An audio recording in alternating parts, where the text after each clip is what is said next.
On this, we're being recorded. Blessings to you this Sunday as we continue in this series of thinking about how to mindfully reemerge from pandemic. This week, I've had infrastructure on my mind. Infrastructure, as maybe many in our nation have for various reasons. For me, it's not only about the multi-trillion-dollar bill making its way through Congress. It's also about the tragic collapse a few weeks ago of the condominium in Surfside, Florida, which for me has sent me back to 2007, when in Minneapolis, the I-35 Mississippi River Bridge collapsed, one that I had crossed so many times, and one that I had family and friends who daily commuted upon. It wasn't long after we'd moved here to the Hancock-Houghton area, and there was some construction going on the bridge that my oldest, Maida, asked, well, Mom, what if there wasn't a bridge between Hancock and Houghton? To which I said, well, we'd either all have to take a boat, swim, or get cars like Chitty Chitty Bang Bang, which is one of a really old movie, but my family loves it. It's amazing how easily we can take for granted things like roads, tunnels, and particularly bridges that we use every day. And I can't help but be haunted by what it must feel like to have something like that crumble from underneath you. Because I have to admit that on January 6th of this year, January 6th, that was this year, I felt something like the foundations of the assumptions of this country shake. As we know, bridges don't usually spontaneously collapse in general. As I was reading in an article about the parking deck here in Houghton this week, detailing rust and the challenges it faces, I was reminded that infrastructure goes down not usually by things like an earthquake or a bomb, but more often through the slow erosion of material. The rust, the freezing, the unfreezing, the damage that is easy to ignore, to paint over for too long until the entire structure gives way. Something like a global pandemic shouldn't have been a partisan issue, should it? Wearing a mask to protect yourself and other people is not political, it's humane. Getting a vaccine, that's why polio and measles and chickenpox are no longer much of a thing. And yet here we sit. It feels some days that we are more divided than ever. A few weeks back, just kind of before all the mask mandates for stores were being lifted, I needed to get something for a house project I was working on. The store that carries the brand of the supply I needed is not far, and I was just, going to be there and back. I always am glad to shop locally. I was only going to be gone a few minutes. But then I pulled up into the parking lot of this shop, and I realized I hadn't been there in a good 13 months. Not for a lack of their service or inventory, but that in the height of the pandemic, when a vaccine was months away and rates of infection were spiking all around us, I had stopped in for something else, and no employee in that store was wearing a mask. I remember things going through my mind like, why weren't they taking this seriously? Did they not care about neighbors? Don't they believe in science? 1,000 assumptions filled my head in the 15 seconds it took me to turn around and walk out of that store without whatever it was I needed. Now, 13 months later, sitting in the parking lot of that very store, I couldn't shake that feeling.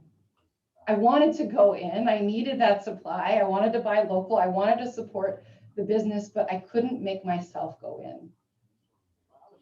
I pulled out of the parking lot onto the street and was immediately met by a traffic jam because the bridge was up. And right in front of me, I can't make this up, there was a car with a bumper sticker that said something like, "God desires peace among us." Perhaps it's one of your cars, I don't know. But at that moment, I was like, seriously, universe, really? And I said some choice words, but still the case around my heart held fast. And when the bridge went back down, I went to the other side and got my supplies at a store that followed recommended safety protocols for a pandemic. To take for granted something like a bridge, to take for granted infrastructures of human society that allow us to communicate, to understand, to cooperate with those who come from very different understandings of life or politics, who make very different choices than us. It's easy to take those sometimes tenuous bridges for granted. And yet it's the second law of thermodynamics, isn't it? That the entropy of any isolated system always increases. That, in other words, things always get messier and messier unless you put energy into them. Before we were on lockdown in our homes, before we had to stay 6 feet away from each other, Sunday mornings have always been the most segregated hour of the whole week. Social media has been for decades birthing echo chambers. Politicians and mainstream medias have been taking those messages from the echo chambers and repeating them. And metaphorically, the bridge grows rustier and rustier of what connects us in society. I've been reading Union Seminary Professor Paul Knitter's book, Without Buddha, I Could Not Be a Christian. In one of his final chapters, he details his work with the International Interreligious Peace Council, which gathers leaders from major traditions around the world. They meet every year in a situation of conflict and violence in order to make like an interreligious commitment or contribution towards a resolution. And he recalls in the book once one of the board members asking of his group, whatever situation they're visiting, she said with gentle frankness, she said, do peacemakers really believe that peace is possible?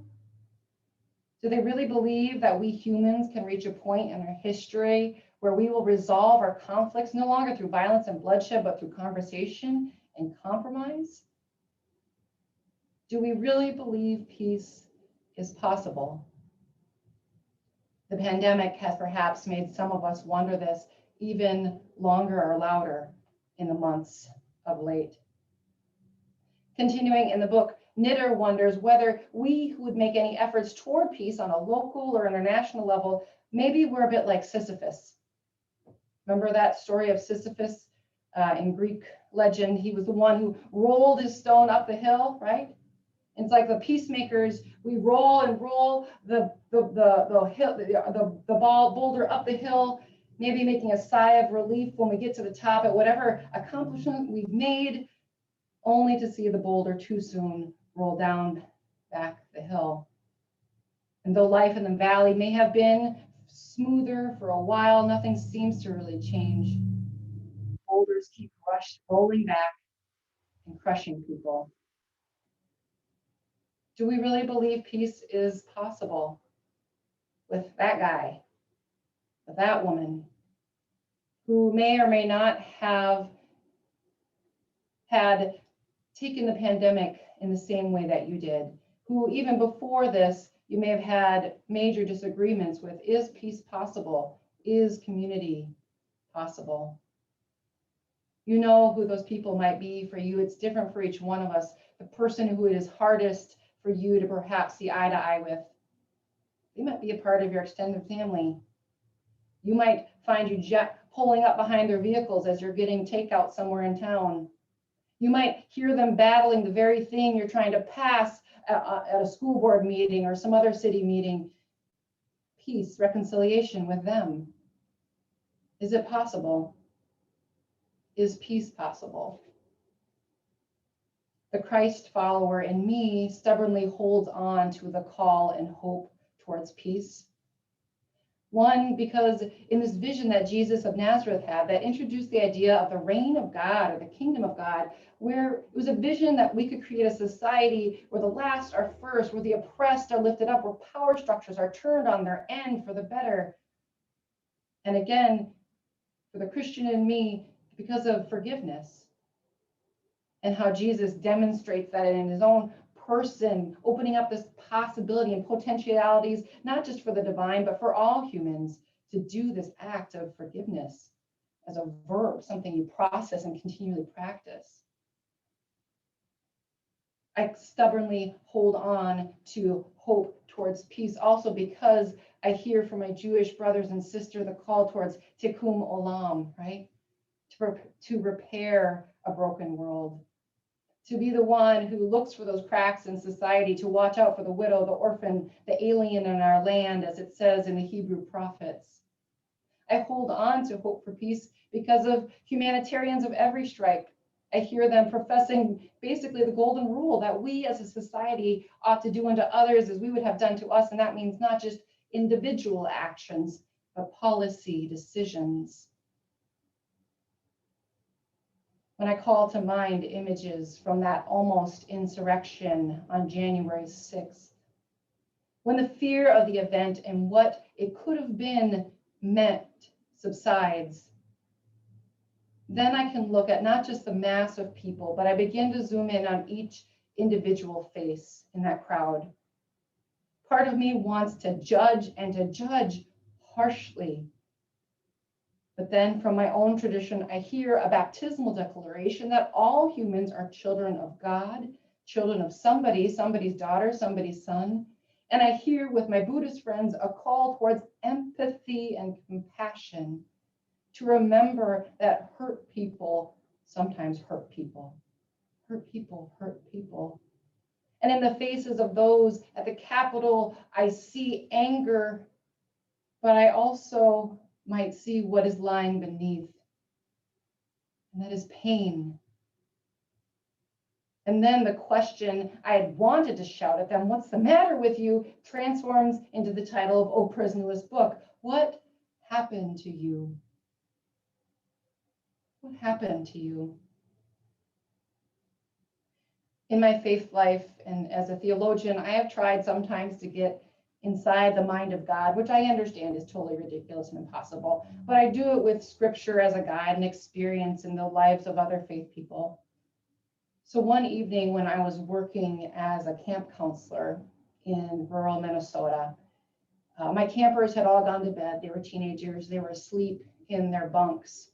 And I was awake. I couldn't get to sleep. So I went outside of our cabin and I laid on the ground, had my head resting against a log, and I looked up.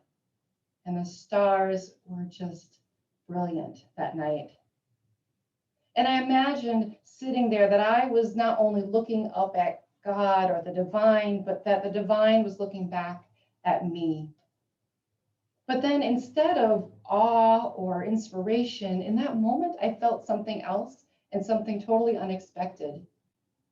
Because in that moment that I imagined the divine looking down at the earth out of the stars, at the world we inhabit, and seeing it, I imagined the divine seeing every corner of the world, from the ghetto to the gleaming penthouse, to the family who grieved, to the family battered by addiction, seeing a creation in all its splendor and a creation under duress. And what I felt in that spiritual moment from the Spirit emanating toward the world was not comfort or love, but it was an empathetic pain. There is so much pain. And I felt for just this moment what the Great Spirit might feel, seeing what we inflict on one another and on this planet. And laying there on my log under the stars at camp, I felt a physical pain in my chest. My breath quickened. I began to weep there under the stars with my teenage campers sleeping quietly in their bunks. And I've never forgot that, whatever that was, that mystical moment, that feeling of universal pain and the suffering all around. Is peace possible? You might recognize these words. Love is patient, love is kind, It does not envy, it does not boast, it is not proud, it does not dishonor others. It is not self-seeking, it is not easily angered. It keeps no records of wrong. Love does not delight in evil, but rejoices with truth. It always protects, always trusts, always hopes, always perseveres. This passage from Paul's letter to the people at Corinth is often selected for weddings, where it's cross-stitched into pillows, it's hung as word art in kitchens. But it's so easy in passages like that to forget the context, right? If we had a recording of a school teacher giving a rousing talk to her class about respecting people's space, the classroom glue supplies, and respecting the use of toilet paper, you might piece together that there had been some kind of mischief involving those things, right, in that teacher's classroom. So similarly, when we're reading someone else's mail from 2,000 years ago, and we hear a spiritual teacher like Paul asking his followers, how to be patient and kind, to not boast, not dishonor, it's probably because the people in that community were not being patient. They were not being kind. They were boasting, getting angry, being self-seeking and self-righteous. This passage is very much not about romantic affection or anything having to do with Valentine's Day. This passage from Paul, this ancient letter, is written to advise a community divided who needed peace. Which I don't know if that comforts me, that humans have always been divided, or if again it's like Sisyphus, but notice what Paul is imploring his divided friends to do. And it sounds so simple. To love. That's the raw materials that community is built on. Love, not just the people you like. Love, not just your congregation or your echo chamber. Love the person you find most difficult to care for. Love, even when it feels like you don't know what the glue of your compassion will hold and the bridge beneath you might crumble. Love anyway. There are words that I thought came from Martin Luther King originally, and maybe he thought of them himself, but from the Dhammapada, the ancient Buddhist scripture, comes these words that just sear us. It says, in this world, hatred is not dispelled by hatred. By love alone is hatred dispelled. This is the eternal law. Hatred is not dispelled by hatred. By love alone is hatred dispelled. Is peace possible? Yeah. But perhaps that peace has to first begin in us, right? If you want to have peace, be peace. Because even with the most righteous of causes, the most obvious of social justice causes, if there is anger, if there's violence or judgment in our words, those who we're trying to reach out to will draw back their hands. They will turn their heads away before the first word of relationship can be formed. Because as another law of physics teaches us, a violent force will bring forth a counter-violent force. So it was Thich Nhat Hanh who puts it in his book, Being Peace. He says, reconciliation is to understand both sides, to go to one side and describe the suffering being endured by the other side, and then go to the other side and describe the suffering being endured by the first side. Doing only that will be a great help for peace. So maybe someday I'll be able to return to that store to buy the products that I want. But I know for me, I don't know about you, it's going to take some work in my heart, some work in my psychology. And one thing I have found helpful is meditation, loving kindness meditation. So we're going to end with about 3 minutes where we just in this moment pause and try to within ourselves shore up the infrastructure that builds a reconciled community, to shore it up as it begins in our hearts. So we'll begin in just a moment. I invite you to get yourself in a relaxed position as we end with this loving kindness meditation. As you're able, close your eyes. Sit comfortably with your feet flat on the floor. Straighten your spine, relax your shoulders. Come into an awareness of right where you are. Take a deep breath in and another breath out. As you continue to draw attention to your in-breath and out-breath, your in and your out-breath. Keeping your eyes closed, think of a person for you who love comes very easily. Someone who loves you and you love them. It could be someone from the past or present, someone still in life or who has gone from it. Could be a spiritual teacher or guide. Call that person to mind and imagine them standing right next to you, sending you their love. Imagine that that person is sending you wishes for your safety, for your well-being, for your happiness. And take a moment as you breathe just to feel the warm wishes and love coming from that person toward you.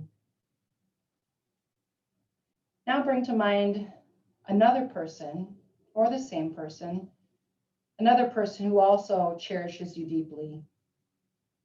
And imagine that person standing on your other side, sending you wishes for wellness, your health, your happiness. Feel the kindness and warmth coming to you from that person as you breathe. And now imagine that you are surrounded on all sides by the people who love you and have loved you. Picture your family and your loved ones surrounding you. They are standing, sending you wishes for your happiness, your well-being, and your health. Bask in the warm wishes and love coming to you from all sides. Now bring your awareness back to the person standing to your right side or whoever you're imagining there. Begin to send your love that you feel back to that person. You and this person are similar. Just like you, this person wishes to be happy. So send all your love and warm wishes to that person. Repeat the following phrase silently. May you live with ease. May you be happy. May you be free from pain. May you live with ease. May you be happy. May you be free from pain. And now think of someone who might not be someone you know very well, but an acquaintance. Someone you don't know very well, but toward whom you do not have any particular negative feeling. Think of an acquaintance. You and this person are alike in your wish to have a good life. So when you have that person in your mind's eye, send all your wishes for well-being to that person, repeating the following phrases silently. Just as I wish to, may you also live with ease and happiness. Just as I wish to, may you also live with ease and happiness. Now bring to mind another acquaintance toward whom you feel neutral. It could be a neighbor or a colleague or someone else that you see around but you don't know well. Like you, that person wishes to experience joy and well-being in their life. Send all your good wishes to that person, repeating the following phrases silently. May you be happy. May you be healthy. May you be free from all pain. May you be happy. May you be healthy. May you be free from all pain. And finally, we expand our awareness and picture of those in our mind's eye to those with whom we might disagree, or we expand it to the whole globe in front of you as a little ball. And at this moment, I'm inviting you to send warm wishes to that person with whom you disagree, or to all living beings on the globe who, like you, these people want to be happy. And send them these wishes silently in your heart. Just as I wish to, may you live with ease, with happiness, and good health.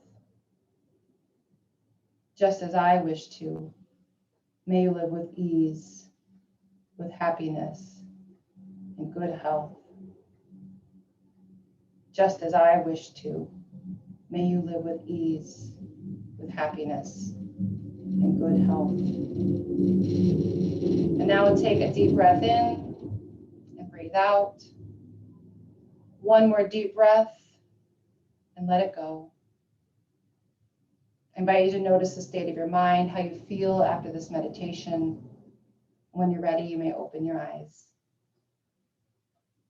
Thank you for taking a moment with me to engage in a process of making peace with ourselves, that we might be peacemakers out in the world. We continue our worship with a hymn.